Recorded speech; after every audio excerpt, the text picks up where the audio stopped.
HS24 news కి స్వాగతం. నేను విజయ. డీటెయిల్స్ లోకి వెళితే భారత్ కొత్త రికార్డు సృష్టించింది.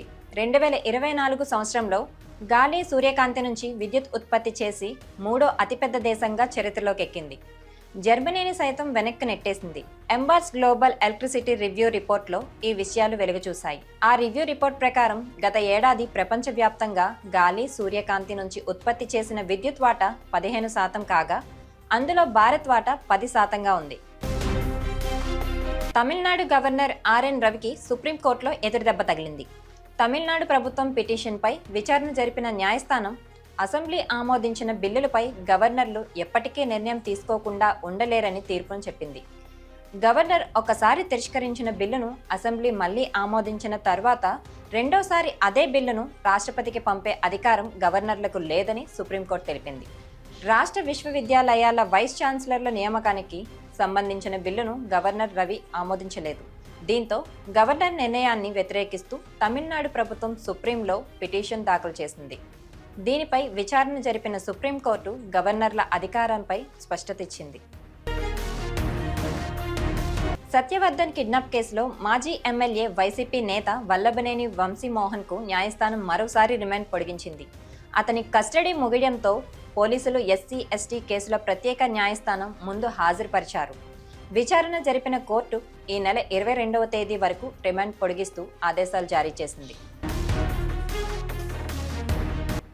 అమెరికాలో అధ్యక్ష బాధ్యతలు చేపట్టిన నాటి నుంచి అక్రమ వలసలను తరిమేసేందుకు డొనాల్డ్ ట్రంప్ తీవ్ర ప్రయత్నాలు చేస్తున్నారు. ఇందులో భాగంగా ఇప్పటికే విదేశీ విద్యార్థులు వీసాలు, గ్రీన్ కార్డుల జారీని కఠినతరం చేసిన ట్రంప్ తాజాగా మరో సంచలన నిర్ణయం తీసుకున్నారు. దీంతో గ్రాడ్యుయేషన్ తర్వాత అమెరికాలోనే ఉంటూ ఉద్యోగాలు వెతుక్కునే వారికి షాక్ తగలబోతోంది. ఇప్పుడు వలసలపై కఠిన వైఖరి అవలంబిస్తున్న నేపథ్యంలో మరోసారి ఓపీటీ రద్దు ప్రతిపాదన తెరపైకి వచ్చింది. దీంతో F1, M1 వీసాదారుల్లో భయాలు మొదలయ్యాయి. వీరంతా ఇప్పుడు H1B వీసాలతో చేసే ఉద్యోగ ఆఫర్ల కోసం ప్రయత్నాలు చేస్తున్నారు. ఓపెన్ డోర్స్ 2024 నివేదిక ప్రకారం 2023-24 విద్యా సంవత్సరంలో 3 లక్షల మందికి పైగా భారతీయ విద్యార్థులు అమెరికా విద్యా సంస్థల్లో చేరారు. వీరిలో దాదాపు 1/3 మంది ఓపీటీకి అర్హులుగా ఉన్నట్లు తేలింది. ప్రముఖ ఆధ్యాత్మిక సంస్థ బ్రహ్మకుమారీల చీఫ్ దాది రతన్ మోహని కన్నుమూశారు. సోమవారం అర్ధరాత్రి 1:20 అహ్మదాబాద్లోని ఓ ఆసుపత్రిలో ఆమె మరణించినట్లు సంస్థ PRO BK కమల్ వెల్లడించారు. ఆమెకు గత నెలలోనే 100 సంవత్సరాలు పూర్తి అయినట్లు పేర్కొన్నారు. అక్కడి నుంచి రాజస్థాన్లో మౌంట్ అబూలో ఉన్న సంస్థ ప్రధాన కార్యాలయానికి మృతదేహాన్ని తీసుకురానున్నట్లు వివరించారు. ప్రజల సందర్శనార్హం కేంద్ర కార్యాలయంలో ఉంచనున్నట్లు తెలిపారు. ఆమె అంత్యక్రియలు ఎక్కడ జరగబోతున్నాయనే విషయాన్ని తర్వాత ప్రకటిస్తామని చెప్పారు.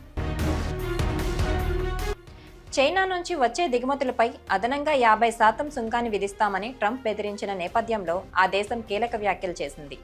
సొంత ప్రయోజనాలు కాపాడుకోవడానికి అమెరికాకు వ్యతిరేకంగా చివరి వరకు పోరాడతామని స్పష్టం చేసింది.